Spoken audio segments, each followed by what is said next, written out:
علی بھائی، اگلا سوال ہے، میں نے زندگی میں ہونے والے کئی ایک واقعات اور تجربات کے بعد یہ نتیجہ نکالا ہے کہ عموماً زندگی میں ہونے والی خرابیوں کی اصل وجہ شادی شدہ زندگی والا حصہ ہے۔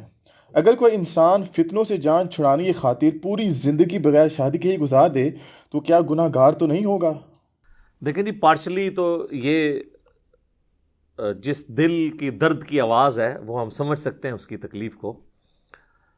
یہ حقیقت بات ہے کہ کسی حد تک یہ بات درست ہے، لیکن اس کا جو نتیجہ ہے نا وہ غلط ہے۔ اس کو آپ اس طریقے سے سمجھ لیں کہ انسان اگر یہ سمجھ لے کہ میرے فیل ہونے کی وجہ یہ ہے کہ میں کمرہ امتحان میں بیٹھا تھا، نہ میں کمرہ امتحان میں بیٹھتا، نہ میرے پیپر خراب ہوتے، نہ میں فیل ہوتا، لیکن میرے بھائی اس کے علاوہ چارہ بھی تو کوئی نہیں ہے۔ اگر آپ کمرہ امتحان سے اٹھ کے بھاگ جائیں گے تب بھی آپ فیل ہی ہوں گے، پیپر تو آپ کو دینا پڑے گا۔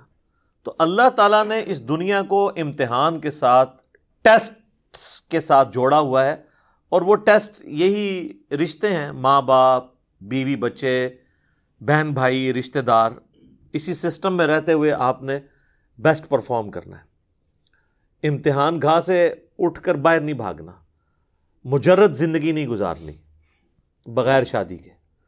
اور جن لوگوں نے یہ رہبانیت کا راستہ اختیار کیا نصارہ میں سے، کرسچنز کے اندر سے، جو ان کے پوپ یا فادرز کہلاتے ہیں، وہ فادر کہلاتے اس لیے کہ یہ باپ ہی ہوتے ہیں، روحانی باپ کے طور پہ، یعنی وہ ہسبینڈ نہیں، وہ سب کے لیے باپ کا درجہ رکھتے ہیں۔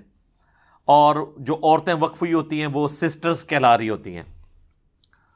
تو اینڈ رزلٹ آپ دیکھ لیں کہ خود کرسچنز کی کتابیں بھری پڑی ہیں کہ ان پوپس نے، ان فادرز نے انہی سسٹرز کے ساتھ کیا کچھ کیا، اور کتنے چرچ جو ہیں وہ آؤٹ آف ویڈ لاک پیدا ہونے والے بچوں کے قبرستان بنے۔ بلکہ کچھ سال پہلے آپ کو پتہ ہے ویٹیکن سٹی کے اندر باقاعدہ ان کے جو وہاں پہ بڑے پادری ہیں ان کے سکینڈلز نکلے باہر، جو وہاں کے لڑکوں کے ساتھ انہوں نے بدکاری کی۔ اس پہ باقاعدہ وہ اسپاٹ لائٹ کے نام سے فلم بھی بنائی انہوں نے۔ بہرحال یہ ان کو سلام ہے، کم از کم انہوں نے اپنے بزرگان دین کو اور علماء کرائم کو، یا علماء کرام کہہ لیں، بے نقاب کیا۔ یہاں تو کسی کی جرت نہیں ہے کہ اس طرح کی کوئی بات کر جائے۔ تو اس لیے پھر وہ لرن بھی کرتے ہیں اس طرح کے سسٹم کی جو خرابی ہیں، اس کو امپروو بھی کرتے ہیں۔ تو رہبانیت کی زندگی کا پھر اینڈ رزلٹ یہی نکلتا ہے، کیونکہ سیکس سب سے امپورٹنٹ جذبہ ہے۔ یہ تو فرائیڈ بھی مانتا ہے، قرآن حکیم نے تو بہت پہلے یہ بات کر دی تھی، زُيِّنَ لِلنَّاسِ حُبُّ الشَّهَوَاتِ مِنَ النِّسَاءِ۔ اللہ نے مزین کر دیا انسان کے لیے جو لذت والی چیزیں، اٹریکٹ فل چیزیں، ان میں پہلی چیز عورت کا فتنہ ہے۔ فتنہ یہ پنجابی والا نہیں ہے، نیگیٹو ورڈ نہیں ہے، یہ پازیٹیو ورڈ ہے۔ آزمائش، ٹیسٹ، یہ کوئی عورت کے لیے کوئی غلط لفظ نہیں، نعوذ باللہ، نہ اس کی توہین ہے، یہ عربی میں فتنہ ہے۔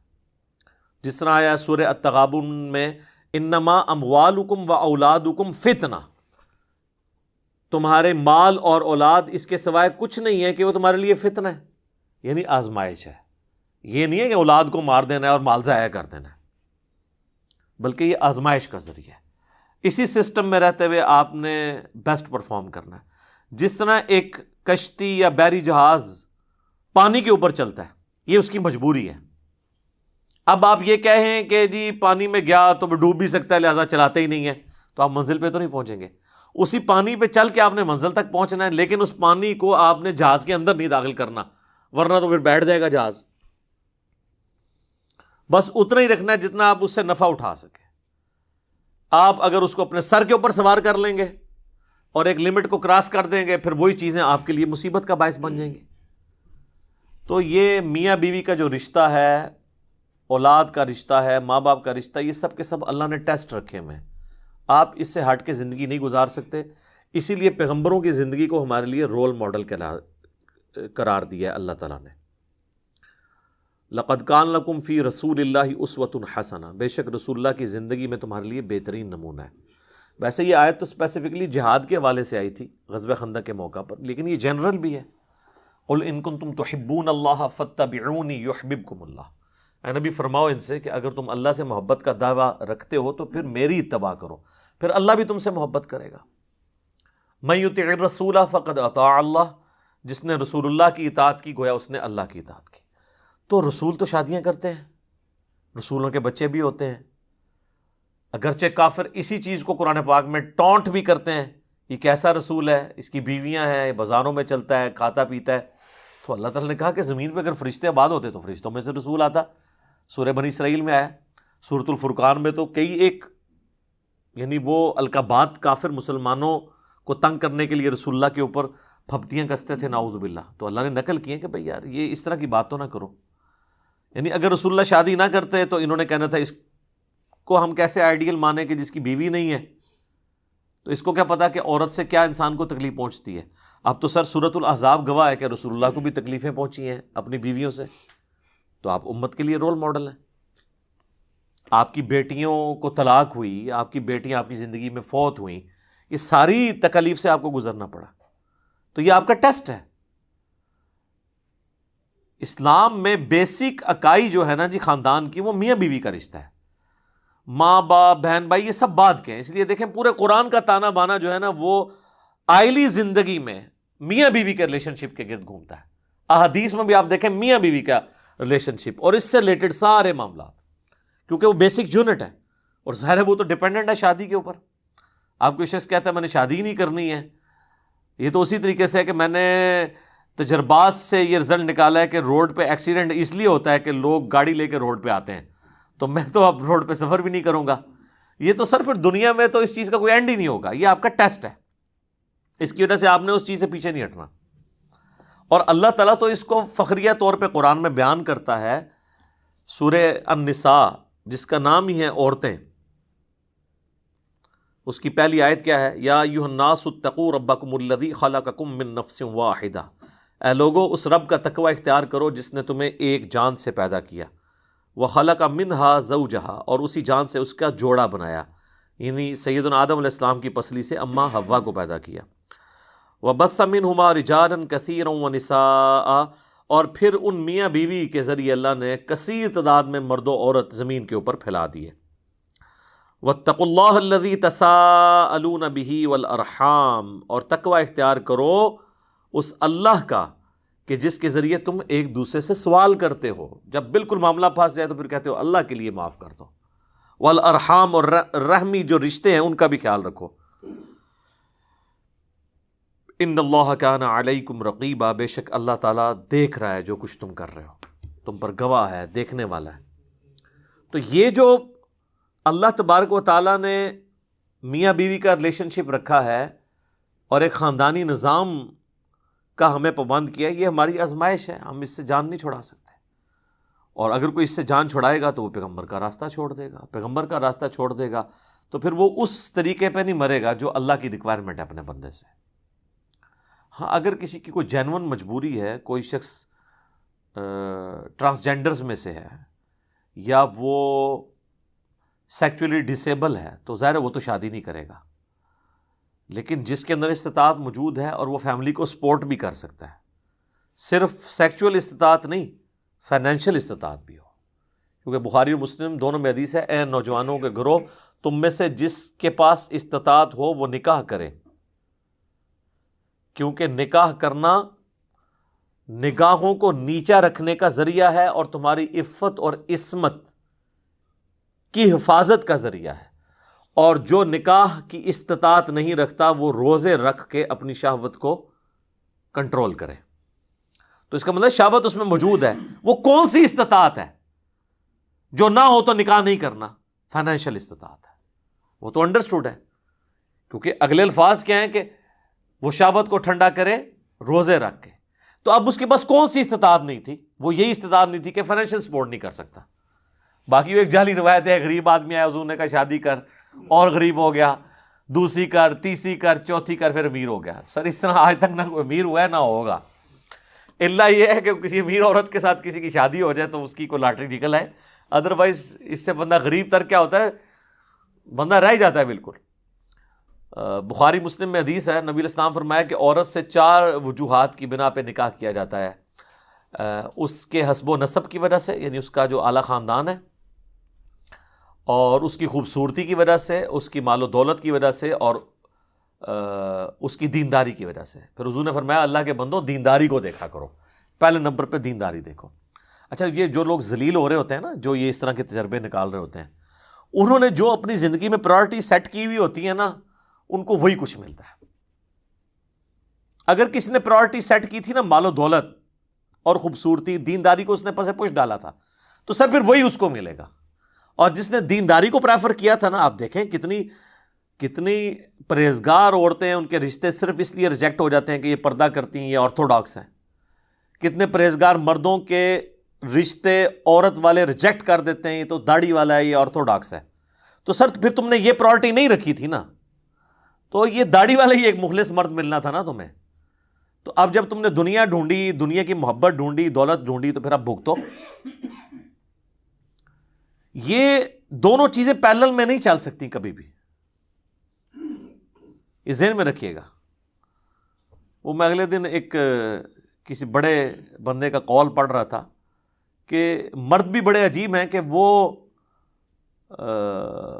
اپنی بیویوں میں طوائفوں جیسی جو کوالٹیز ہیں وہ تلاش کرتے ہیں، اور طوائفوں کے اندر شریف عورتوں والی کوالٹیز تلاش کرتے ہیں. تو نہ طوائفوں کے اندر شریف عورتوں والی کوالٹیز ہو سکتی ہیں الا ماشاء اللہ، اور نہ خاندانی عورتوں کے اندر طوائفوں والی اور جو فلمی ایکٹرز کی جو ادائیں آپ کو ڈراموں میں دکھاتے ہیں، وہ شریف عورتوں کی تو ادائیں وہ نہیں ہو سکتی ہیں. اور بدماش سے بدماش شخص کی بھی یہ خواہش ہے، آپ جو پورا دن جو ہے وہ اسلامی بہنوں کی خدمت کے لیے چوک میں کھڑا ہوتا ہے یا کالجز اور یونیورسٹیز کے گیٹس کے اوپر، اگر آپ اس سے پوچھیں نا تمہاری بیوی کیسے ہونی چاہیے، تو وہ کہے گا جی با پردہ ہونی چاہیے جی. تو تم جو خود حرکتیں کر رہے ہو، تو کیا تم ڈیزرو کرتے ہو کہ تمہیں اس کے طرح کی عورت ملے؟ تو جو جس کی پرائورٹی ہوتی ہے وہ اس کو مل جاتی ہے، یہ ذہن میں رکھیے گا. ہاں ایکسیپشنز آر آلویز دیئر، وہ تو قرآن میں بھی آیا ہے. حضرت لوط کی اور حضرت نوح کی بیویاں وہ کافرہ نکل آئی تھی، بد کردار نہیں تھی، کافرہ تھی. تو یہ ان کے ساتھ بہت بڑا مس ہیپ اس حوالے سے دنیاوی طور پہ ہوا ہے، یہ ہو سکتا ہے. لیکن اوور آل وہی ہے جو اللہ تعالیٰ فرمایا نا کہ پاکیزہ مردوں کے لیے پاکیزہ عورتیں ہیں اور بدکار مردوں کے لیے بدکار عورتیں ہیں. یہ جنرل رول یہی ہے. تو جو آپ خواہش کرتے ہیں وہ آپ کو مل جاتا ہے. باقی اگر آپ یہ کہیں کہ اس کا اینڈ رزلٹ آپ نے یہ نکالنا ہے کہ مجرد زندگی گزارنی ہے، یہ تو اللہ تعالیٰ کو مطلوب نہیں ہے. یہ تو اسی طریقے سے آپ امتحان گاہ سے اٹھ کے بھاگ جائیں. ہمارے پنجاب کے کلچر میں تو مشہور ہے جس کی شادی نہ ہو اس کا جنازہ ہی جائز نہیں ہے. ہاں لیکن آج تک اللہ کے فضل سے ہم نے اپنے بزرگان دین اور علماء کرام سے کبھی یہ نہیں سنا کہ جو نماز نہ پڑھے اس کا جنازہ نہیں ہے. نماز تو اسلام کی بنیاد تھی. شادی کرنا اسلام کے فرائض میں شامل نہیں ہے، سنتوں میں ہے. نماز تو فرض ہے. صحیح مسلم میں انٹرنیشنل نمبر کے مطابق 246 نمبر حدیث ہے کتاب الایمان چیپٹر میں کہ بندے کے شرک اور ایمان، کفر اور اسلام کے درمیان لکیر نماز ہے. اور اس سے بھی بڑھ کر سورہ الروم کی آیت ہے، منیبین الیہ، اللہ کی طرف رجوع لاؤ، وَأَقِیمُوا الصَّلَاةَ، اور نماز کو قائم رکھنا، وَلَا تَكُونُوا مِنَ الْمُشْرِکِینَ، اور مشرکین میں شامل نہ ہونا. بے نمازی پاکستان کے شناختی کارڈ میں مسلمان ہے، اللہ کے ہاں وہ عملاً تو کافر ہے. عقیدے میں ہم اس کے اوپر کفر کا فتویٰ نہیں لگاتے، عملاً تو وہ کافر ہے نماز چھوڑ کے. لیکن کبھی نہیں آپ سنیں گے کہ جو نماز چھوڑتا ہو اس کا جنازہ نہ پڑھے. جو نبی علیہ السلام کی سنت واجبہ دائمہ متواتر مسلسل یعنی داڑھی یہ نہ رکھے تو اس کا جنازہ نہیں جائز، یہ کبھی نہیں آپ سنیں گے. شادی کے والے سے میرا خیال ہے کوئی بوڑھے ماں باپ ہوں گے جن کے بچے شادی کے لیے آمادہ نہیں ہوتے ہوں گے، تو انہوں نے ایک روایت گھاڑ لی ہوگی لوگوں کو خوش کرنے کے لیے کس طریقے سے اپنے بچوں کو آمادہ کیا جائے کہ وہ شادی کر لیں.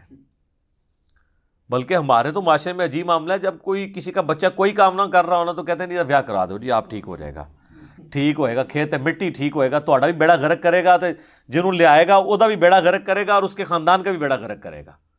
یہ کوئی ایٹیچیوڈ نہیں ہے اس طریقے سے کہ آپ کسی کی بچی کو لا کے تو وہ جہنم میں جھونک دے دنیا کے اندر ہی. یہ بالکل غلط ایٹیچیوڈ ہے. ایک اور حدیث ہے بہت سینسٹیو، بخاری اور مسلم دونوں میں ہے، یہ مجرد زندگی کے خلاف.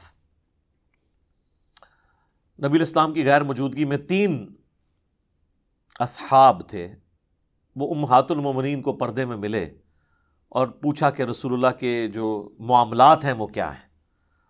تو بیویوں نے یعنی بتایا کہ رسول اللہ تو ایک نارمل زندگی گزارتے ہیں. آپ علیہ السلام نفلی روزے رکھتے بھی ہیں، چھوڑ بھی دیتے ہیں، رات کو سوتے بھی ہیں اور عبادت بھی کرتے ہیں. باقی شادیاں تو آپ نے کی ہوئی ہیں. تو وہ اصحاب آپس میں گفتگو کرنے لگ پڑے کہ رسول اللہ تو بخشے بخشائے ہیں. سورہ فتح کی آیت ہے کہ اللہ نے اگلی پچھلی ساری اجتہادی خطائیں معاف فرما دی ہوئی ہیں. تو ایک نے کہا کہ میں روزانہ روزہ رکھوں گا، دوسرے نے کہا کہ میں روزانہ پوری رات کا قیام کروں گا اور کبھی نہیں سوؤں گا، تیسرے نے کہا کہ میں شادی نہیں کروں گا، کیا جھنجھٹ پالوں، بس اللہ اللہ کروں گا. یہ بات کہہ کے وہاں سے چلے گئے. جب واپس نبی علیہ السلام گھر تشریف لائے تو آپ کی امہات نے بتایا کہ جس طرح آپ کے چیتے آئے تھے 3 اور وہ چیتے اس طرح کے دعوے کر، یہ چیتے لفظ میں نے استعمال کیا ایکٹیونیس کے بارے میں کہ انہوں نے اس طرح کے دعوے کیے. تو حضور نے کہا بلاؤ ان کو. بلایا گیا. آپ نے پہلا جملہ اتنا سخت بولا، آپ نے فرمایا اللہ کی قسم میں تم سب سے زیادہ اللہ کا تقوی رکھنے والا ہوں. یہ جملہ آپ نے کیوں بولا؟ کہ تم نے جو دین کا معیار قائم کیا اور اس سے یہ سمجھا کہ یہ اللہ کا خوف تم رکھ رہے ہو اپنے اندر، یا اللہ کی معرفت تمہیں زیادہ ہے مجھ سے کہ میرے طریقے کو چھوڑ کے تم کسی اور طریقے کے اندر معرفت تلاش کر رہے ہو. آپ نے فرمایا میں روزہ رکھتا بھی ہوں نفلی اور چھوڑ بھی دیتا ہوں، رات کو میں سوتا بھی ہوں، نماز بھی اٹھ کے پڑھتا ہوں، اور میں نے شادی تو کر رکھی ہے. فمن رغب عن سنتی فلیس منی، پس جس نے میری سنت کو چھوڑ دیا اس کا مجھ سے کوئی تعلق نہیں. ویسے تو اس کو ہم عموماً نکاح کے ساتھ جوڑ دیتے ہیں، اس کے ساتھ ایک جملہ بھی بول دیتے ہیں نکاح سنتی. وہ بخاری مسلم میں تو نہیں، اور جگہ الفاظ ہیں، لیکن وہ امپلائڈ بالکل بالمفہوم تو بات ٹھیک ہے. آپ نے ان تینوں چیزوں کو کنسیڈر کیا ہے نا، کہ پوری رات کو نہ جاگنا، روزانہ روزہ نہ رکھنا اور شادیاں کرنا، یہ سب حضور کی سنتیں ہیں. تو جس نے اس سنت سے اغراض کیا اس کا مجھ سے کوئی تعلق نہیں. پھر بخاری اور مسلم دونوں میں حدیث ہے، عبداللہ بن عمر بن عاص کی شکایت ان کی بیوی کی طرف سے رسول اللہ تک پہنچی کہ یہ پوری رات نمازیں پڑھتا ہے، مجھے ٹائم نہیں دیتا. آپ علیہ السلام نے بلا کے کہا کہ عبداللہ میں نے تیرے بارے میں ایسی بات سنی ہے، کیا یہ درست ہے؟ کہ یا رسول اللہ درست ہے. تو آپ نے فرمایا کہ تیری آنکھوں کا بھی تجھ پہ حق ہے، تیرے جسم کا بھی تجھ پہ حق ہے، تیری بیوی کا بھی تجھ پہ حق ہے. اس طرح پوری رات کو جاگے گا تو اندھا ہو جائے گا. اور آپ کو بتایا جاتا ہے کہ صوفیاء جو ہے نمک کا سرما لگایا کرتے تھے 40 سال تک، حتیٰ کہ ان کو نیند آنا ہی بند ہوگی، نیند کے اکھیں مر گیا اڑ گیا نمک کا سرما لانے نال. یہ کون سا دین ہے؟ آپ کہتے ہیں سبحان اللہ. اچھا، یہ جو حدیث میں نے پہلے بیان کی نا وہ 3 اصحاب والی، اس پہ امام بخاری نے باب باندھا ہے کہ عبادت کے اندر غلو کرنا یعنی اسلام میں اس کی کراہت ہے. جو آپ فخریہ کہتے ہیں نا، شیخ عبد القادر جیلانی نے 40 سال تک عشاء کے وضو سے فجر پڑھی تو کس سنت پہ عمل کیا؟ انہوں نے نہیں کیا ہوگا، جھوٹ منسوب کیا یا امام حنیفہ کی طرف.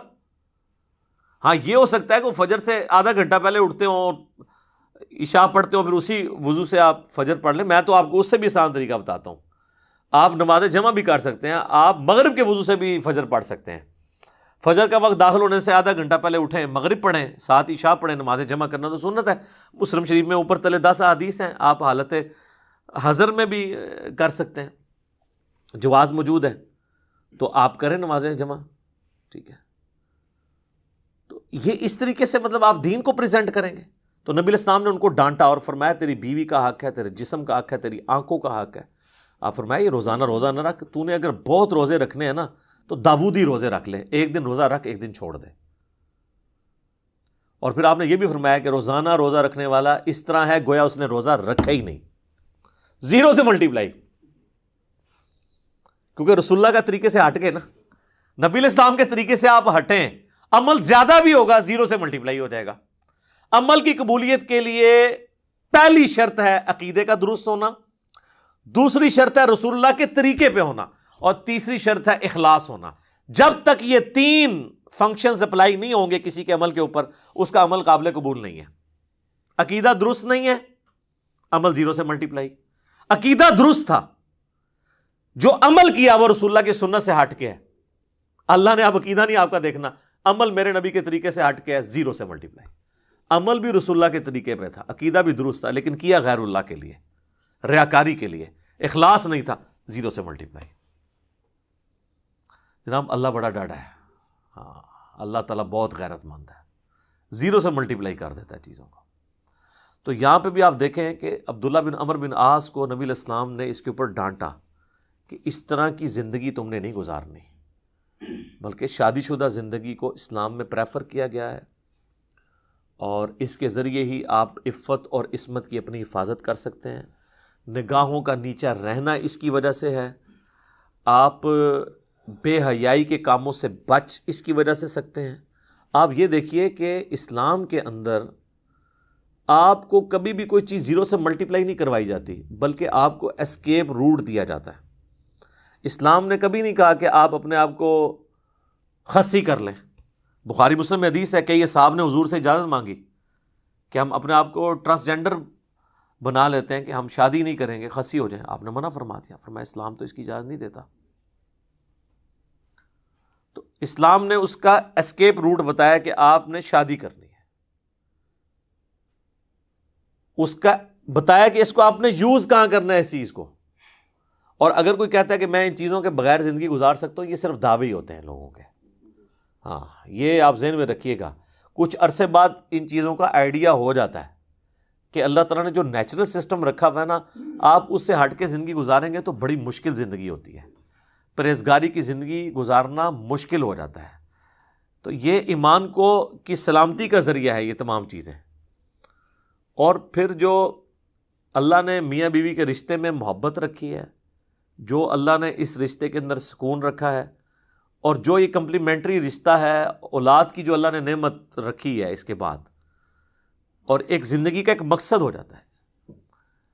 یقین کریں جب تک ہماری شادی نہیں ہوئی تھی نا, مجھے صحیح طرح یاد ہے, ہمیں کو پوچھتا تھا نا کہ شادی ہوئی کہ نہیں, تو ہم فخر سے بتاتے تھے کہ نہیں ہوئی ہوئی.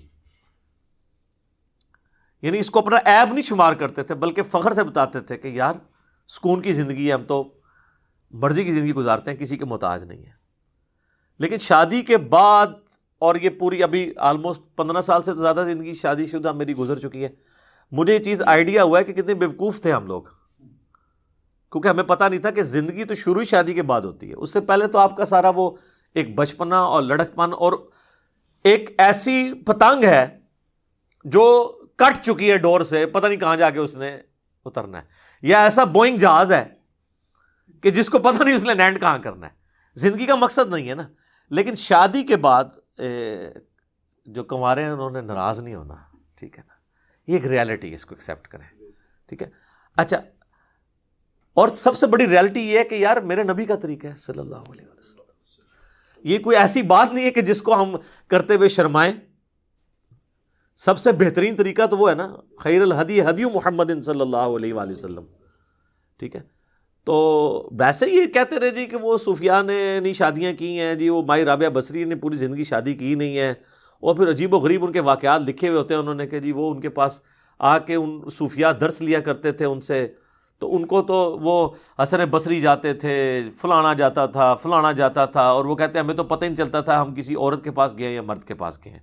سب کہانیاں کراتے ہیں, بالکل جھوٹ بولتے ہیں. پہلے تو یہ واقعات ہی غلط ہیں, اور دوسرا اگر ہو بھی تو یہ سب کے سب یہ جو کہتے ہیں نا پاکیزہ محبت اور رسپیکٹ کا رشتہ, اور یہ جی وہ نہیں جی کبھی گندا خیال نہیں لایا جی ہم تو استاد اور شاگرد کا رشتہ, اور بعد میں جو یہ کام ڈال رہے ہوتے ہیں آپ کے سامنے, ٹھیک ہے نا جی.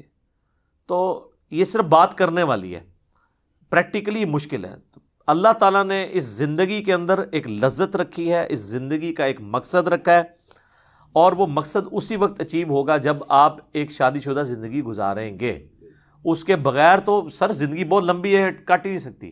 اور اللہ نے دنیا میں یہ سلسلہ رکھا ہی اس لیے ہے, ورنہ تو آپ جیسے سمجھدار لوگ اگر دنیا میں پیدا ہوئے ہوتے تو آج دنیا کی آبادی 7-8 ارب تو نہ ہوتی, کب سے دنیا ختم ہو گئی ہوتی. اور جو اللہ تعالیٰ کہتا ہے کہ ہم نے مرد و عورت کے ذریعے ایک سلسلہ زمین میں پھیلایا ہے, تو یہ تو اللہ تعالیٰ نہ پھیلاتا. اس لیے اللہ تعالیٰ نے ان چیزوں کو کس طریقے سے آپس میں کو ریلیٹ کیا ہوا ہے, اور کس طریقے سے یہ سارے معاملات کمبائنڈ ہو کے ایک مشترکہ کاز کو کمپلیٹ کرتے ہیں. اور جہاں پہ خاندانی نظام ٹوٹ چکا ہے, آپ ذرا یورپ اور امریکہ میں دیکھیں,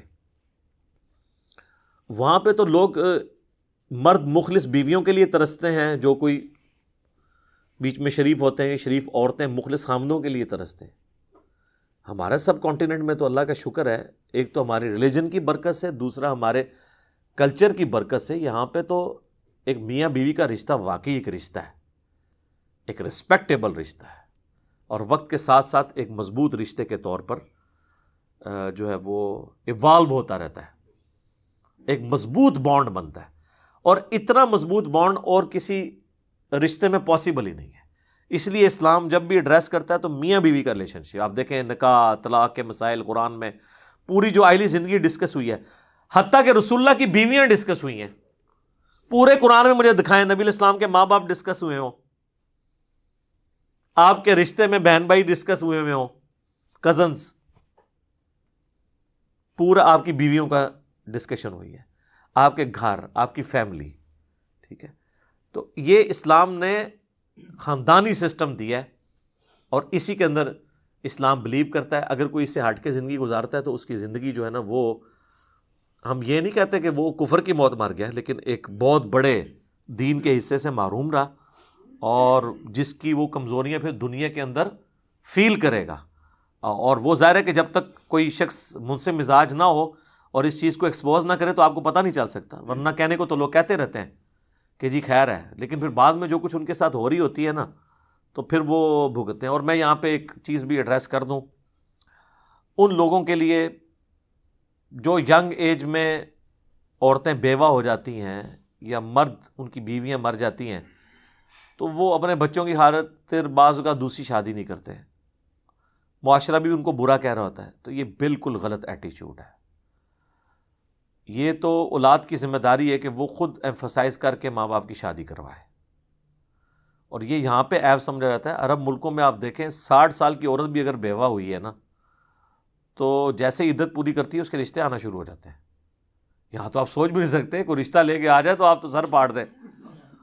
اور بچے شادی شدہ ہوتے ہیں، بال بچوں والے ہوتے ہیں، وہ خود اپنی ماؤں کے یا اپنے باپ کی شادیاں کروا رہے ہوتے ہیں۔ باپ کی شادی تو یہاں پھر بھی کوئی امیجن کر سکتا ہے، ماں کی شادی کو سوچ سکتا ہے کروائے، لیکن عرب میں یہ چیز نارمل ہے، کیونکہ وہاں پہ اس چیز کو عیب نہیں سمجھا جاتا۔ ہمارے یہاں پہ ریلیجن کے ساتھ ساتھ کئی ایک کلچرل چیزیں عجیب و غریب قسم کی داخل ہو گئی ہیں، اور جس کی وجہ سے بڑی مصیبت کھڑی ہو جاتی ہے ایسے لوگوں کے لیے۔ تو مجھے بتائیں، ہندوؤں میں جو یہ رسم تھی کہ اگر کسی کا خاوند مر جاتا تھا تو ستی کی رسم تھی، عورت کو بھی اس کے ساتھ ہی اس کی چتا جلا دی جاتی تھی۔ تو کسی طرح کا کام تو آپ بھی کر رہے ہیں کہ جب ایک جوان عورت بیوہ ہو جاتی ہے تو اس کے ساتھ شادی کرنے کے لیے کوئی تیار نہیں ہوتا، یا اس کی شادی کروانے کے لیے نہیں کوئی تیار ہوتا، تو ایک طرح کی تو آپ نے بھی اس کی چتا کو آگ لگائی دی ہے، پوری زندگی کے لیے اس کا آپ نے ایک مشکل میں ڈال دیا۔ کسی حد تک تو یہ بھی ہو رہا ہوتا ہے نا۔ تو یہ ایک اس چیز کا تلخ پہلو ہے، اس لیے میں نے چاہا کہ اس کو بھی یہاں پہ ایڈریس کر دوں۔ باقی یہ ہے کہ جی جن کی شادیاں نہیں ہوئی ہیں، اللہ تعالیٰ جلدی جلدی شادیاں کروائے جی ان کی، اور جو شادیوں کی آزمائش سے گزر رہے ہیں تو اللہ تعالیٰ ان کو اس آزمائش میں کامیاب کرے۔ یہ تو اللہ نے آزمائش کا ذریعہ رکھا ہے۔ ٹھیک ہو گیا جی۔